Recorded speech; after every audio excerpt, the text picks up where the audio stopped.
যে যেমন তার সাথে ঠিক তেমন ব্যবহার করবেন। আপনি কি ভাবছেন আপনি ভালোভাবে চলবেন, আপনি সহজভাবে চলবেন, এই পৃথিবীর মানুষ আপনাকে ভালোবাসবে? না, এই পৃথিবীর মানুষজন দুর্বলতার সুযোগ নেয়, ভালোবাসার দাম কেউ দিতে জানে না, ভালোবাসার কদর কেউ করতে জানে না। তাই আপনি নিজেকে নিজে স্ট্রং বানান। আপনি কি ভাবছেন আপনি এতটা সহজ মানুষ, এতটা সরল মানুষ, এইভাবে যে মানুষের সাথে মিশছেন, মানুষ আপনাকে মাথায় করে রাখবেন? না, সে তার সাথে আপনাকে সব সময় কাজে লাগাবে। আপনার যেটা পছন্দ আপনি সেটা করবেন, আপনি যেইভাবে চলতে ভালোবাসেন সেইভাবেই চলবেন। আপনি আগে নিজের আত্মাকে শান্তি দিন, অন্যের আত্মাকে শান্তি দেওয়ার আপনার কোনো প্রয়োজন নেই।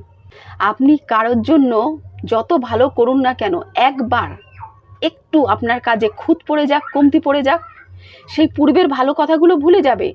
তাদের জন্য আপনি যে কি ভালো কাজ করেছেন না করেছেন সেটা ভুলে যাবে। ওই যে আপনি একটা খুঁত করে ফেলেছেন সেটা নিয়ে সারা জীবন আপনাকে কথা শুনিয়ে যাবেন। তাহলে কি দরকার লোকের অত ভালো চাওয়ার? আগে নিজের ভালো চান।